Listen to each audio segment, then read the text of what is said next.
Assalamu alaikum wa rahmatullahi wa barakatuh to some of you, and peace out to the rest of you. You already know who it is and who it ain't. It ain't your boy and it is your man, the blackest hearted, blackest minded, blackest man on social media. Signing black in and shining again, asking you to hit the share button because the message is more important than the messenger.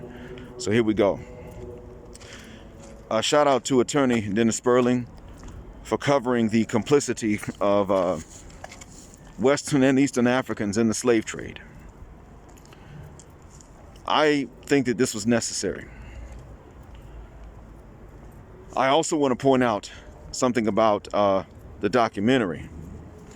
The documentary does rightly show the extent to which the complicit were complicit, and that shows you the low morality of the character. It does not point out the opposition, to my knowledge.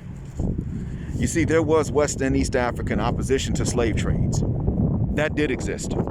This is not talked about much, but it existed. In East Africa, I was told of an emperor that was against the slave trade to the point that he said those caught trading slaves are to be amputated at the arms. So guess what happened? They got amputated. One of them was a friend of the king, and he got caught engaging in this. So the king then said, since he was caught doing this with a royal pass that I gave him as a friend and abusing the friendship, tie him up and stretch his arms out, and I will cut his arms off myself. Ahmed Yusuf Gabroon of Somalia went into Zanzibar. We know that story. He liberated Bantu slaves and killed Arab enslavers. Now, the extent to which the Arabs enslaved the Bantu in Zanzibar is debatable. Anyway, there's more too. See, understand that the colonizers, who are white folk, have an interest in this new black brand of Islamophobia. It serves them. It does not serve us. It doesn't really help many of the Muslims out, but it does serve the colonizers. You see, they found the most difficult places to colonize were the ones ran by Muslims. Some are going to say, well, how come they never took Ethiopia, but they took Somalia? I didn't say they did it easily. Truth be told, if Ethiopia had been Muslim, they would have put everything into colonizing it. They simply did not go in to colonize it as quickly and as fervently, and then later on they decided to do that. That's another story. I don't have time for all of it. But what I do want to say is that on one hand, Africa, East and West, was run in different places by different people. Sometimes they were for it, sometimes they were against it. Some of them even flipped. So don't let the documentary give you this view that all of the rulers in West and East Africa were just ready to sell off anybody. Next thing I want you all to keep in mind, for the sake of being fair, was that think about how much Africa and Western Europe and its diaspora have gone through. Africa as a whole, even the North, has gone through some major boo-boo. So they have not completely gotten away with their sin. Should we go after them for reparations? Okay, sure. But they have not gotten away with their sin. Now, when you factor in Eastern Europe and its diaspora, they've never paid for their sin. So I would still say, still prioritize white folk, but don't ignore what Mr. Sperling is saying. Don't ignore that by a long shot. Now, getting to the meat of why I'm talking about this, why I'm recording this, next thing I want to say is about Mr. Sperling's post on Facebook asking, does it even make sense for African Americans to be Muslim, considering that many of the early Muslims, and he means the early Arabian Muslims, owned African slaves? I can tell you why it still makes sense.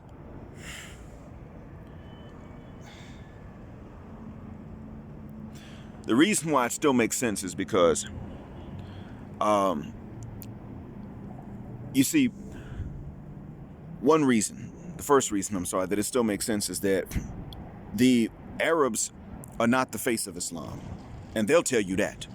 Now, a lot of times, a lot of Pakistanis and Indians and Afghans and such people will act like the Arabs are the face of Islam, but even that's changing lately. No, Arabs are not the face of Islam. They're just not. Islam's not even their religion, and they will admit it. The next reason that it does make sense is because Arabs enslaved Africans, Europeans, but mostly each other. See, most of the slaves in Europe at one point were white. Most of the slaves in Arabia were Arab, if you want to categorize them as a race. Most of the slaves in Africa were black. Do you see a pattern? The issue with them racializing slavery is not an old one, it's a recent one. Calling black people Abid and equating blackness with slavery is a recent thing among them. Relatively recent, what I mean is probably going back to about the 1700s.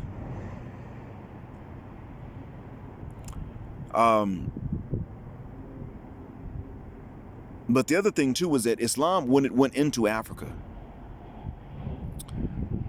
apparently went into Africa through the first migration, which was to Abyssinia, not to Medina.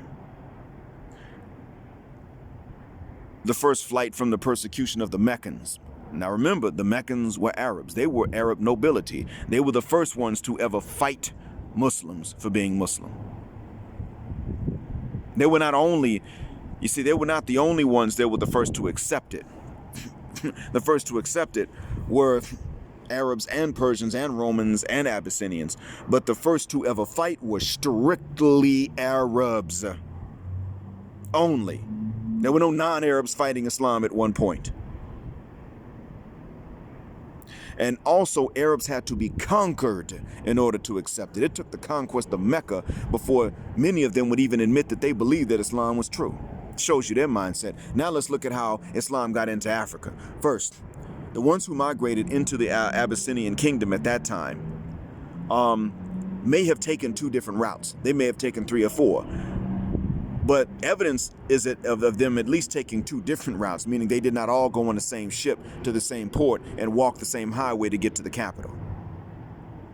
There are 2 ancient mosques on the East African coast. One is in what's now Eritrea, but back then it was Abyssinia. Another one in Somalia. I forgot the exact locations of these the exact names of them, of their locations. But what I remember is that both of them, though they're in ruins now and they're not used, both of them were facing Jerusalem. That was the Qibla. Stop and think about that. The Qibla, meaning the direction of prayer, was Jerusalem. They can tell by the way the masjid was built. Both of them were built. That means this was before the migration to Medina. So these mosques were not built after some Arab invasion and army came into Africa and put swords up and says, "You slave, accept Islam or die." That's not obviously the narrative. These early Muslims were poor Arabs coming from Mecca. They wouldn't have even had the money to do all of this, let alone an army. They were fleeing persecution. What does this tell you? What it tells you is the people found that their religion resonated with them, and they did this themselves. Muslims in Africa will tell you to this day, they believe in it. You can't force them. They believe in it. It's always been that way. Same thing happened in West Africa later on. There were those who went to do business from Northern Africa. And they met with those who were in charge of whatever jurisdiction in which they were trading. But guess what? These who were in charge later on accepted Islam. They believed in the religion itself. They accepted Islam, and the people then later on followed. So you see, this idea that there was ever a reason for Arabs to go into tropical black Africa and conquer is a fallacy. Because if you go and you do business somewhere, and then those in charge of that jurisdiction accept Islam, now it's in the government. There's no reason to go and conquer. Some would say, well, what about individual conversions. That's not a reason to go and start a fight with somebody, because an individual conversion has to be voluntary. Muslims can expand the borders of the empire the same way any other empires do, by conquest. That's a political expansion of Islam. But person to person, you cannot force someone, because then it's understood that they're forced. That's not a conversion. Do you understand? So this notion that Islam was some destructive force for Black Africa is a fallacy. Now let's take the conquest of Egypt, because I know some of you are going to want to talk about that. And in chronological order, it would have been the two masjids I mentioned on the East African coast, the conquest of Egypt, and then later Islam's introduction into West Africa. That's the chronological order between the three. But let's take the conquest of Egypt by the Muslims. First, Umar ibn Khattab, may Allah be pleased with him, sent Amr ibn As to go into Egypt. The reason that it even got the attention was because people in Egypt said, wait a minute, the Muslims are going in and they're overthrowing the Romans who are running the show in what's called Balad Hashem, what you now call it the Levant in English. That's today's Syria, Jordan, and Palestine, and Lebanon in today's terms. Now, at that point, the Muslims went in and overthrew the Romans in these areas, because a lot of the Christians that were native to those areas were Unitarian. A lot of the Christians coming from Rome were Trinitarian. We Muslims are monotheist, and we don't believe that Jesus was God or the Son of God and that he ever claimed this. So a lot of Christians found themselves actually closer to us Muslims. Now, this same thing happened in Egypt at a subsequent later date. So Umar sent Amr ibn As, may Allah be pleased with both of them. And Amr ibn As went with his army, and they routed these European Trinitarian oppressors from a mixed North African population, because by this time, Egypt had already been invaded by the Hyksos, the Persians, Rome and Greece. They had already overthrown the Hyksos and the Persians. You understand? So Egypt was not the ancient Black Kemet that we romanticize today at the time or right before the conquest.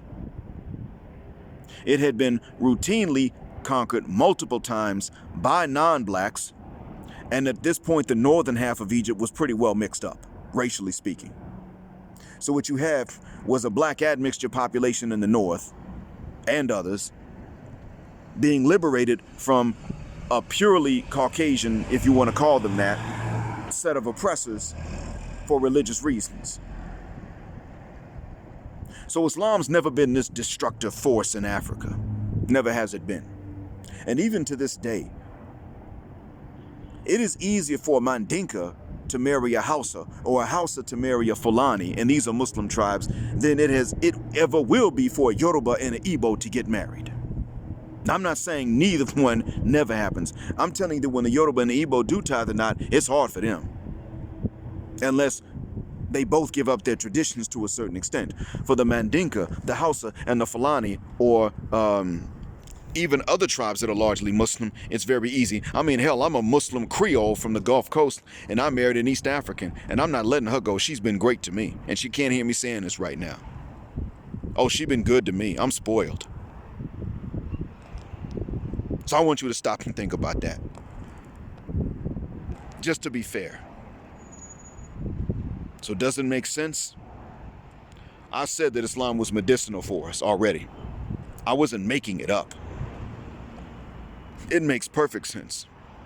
The two things that don't make sense are when we actually understand what the religion is and we don't want to accept it, or if we actually already are in it and then we leave. Those are the two things that don't make sense. And I want to say this about those who still have the black version of Islamophobia, because white Islamophobia is different from black Islamophobia. I understand that. But this black Islamophobia that some of our people have, I will briefly address. I just told you how Islam was never a destructive force for Black Africa. What that means is now you're left with the other reasons that you may not want to accept. And once we've established that even though Arabs can be pretty ignorant and backwards, they're not necessarily harmful to black people. A little backwards and a little ignorant, but and I'm not saying that you don't have some African maids that go and work in these Arab lands and then fall from buildings. I'm not saying that doesn't happen. I know that does. The thing is, I know that Indonesians and Filipinos go through the same thing without being black, because that's a class issue. And as I said before, the Bedouin is something to watch. The Bedouin is destructive even to himself. It ain't racial. It's a problem with IQ. The hospitality is great, but that's another story. Another recording. When you establish that Islam is not some destructive force to your blackness, the next question becomes, what is it that you want to do that you can't do as a Muslim? Now, some people, I really do believe, themselves believe that Islam is some destructive force for black folks. If you are someone who can live a disciplined lifestyle in which you are not governed by fornication or the consumption of alcohol or smoking, as an example, and you can wake up early and start your day early, as an example, and you can take time to do little things that count, then I really believe you just believe that the Arabs are some destructive force, and therefore you're not going to accept anything from them, even if it happens to be true. Because you see Islam as an Arab religion and you see Arabs as enemies to black people. But I just explained how historically that's not really been the case. That's the narrative that has been pushed. Chancellor Williams played a big part in this. But the fact is, he was reviewing records that were colonizers' records. They had an interest in lying about Arabs too. So there are others of you that you may already know this. You simply want to drink and smoke and fornicate and do other things, and you don't want to wake up early. And what I would say to you before I go is stop and think for a second about this. You don't want to wake up early to say the morning prayer, but you wake up early for a job. We all do. You don't want to give up drinking, but even those of you who drink probably do it only on the weekends. Most of you listening are not alcoholics, so you can give that up. You don't want to give up fornication, but you're a guy. How easy is it for you to just go out and fornicate on a whim? Some people say, oh, it's real easy, but it doesn't seem like it. I mean, I doubt it's really just as easy. I doubt it's as easy for you as it will ever be for women. So how often do many of you ever actually fornicate to begin with? And how easily do you do so? And do you regret it afterwards? Assalamu alaikum, sir. One thing I can say is that you do not do so on your own terms, because we already know Western women do not allow men to have any kind of sex, marital or fornication, on their own terms. We know they don't allow that. We've established that. If they can't take something from you for themselves, then they'll just take it from you so that you lose it, which is why they don't mind false accusations. They'll gain nothing from it. You just have to sit in prison because you hurt them. So we established that. So what is it really? And you come to understand that the answer is really nothing but you. It's the decision that you make. That being said, I invite you to Islam. And I don't even want all of you to come back and tell me who you are and I accept it because of you. I don't even want that. That's not it. I would like to see us restored. And that's regardless of your gender. And I'm not going front. I don't let these imams off the hook that simp and pander and want to point the finger at the men and let the women completely off the hook for everything. I'm not doing that.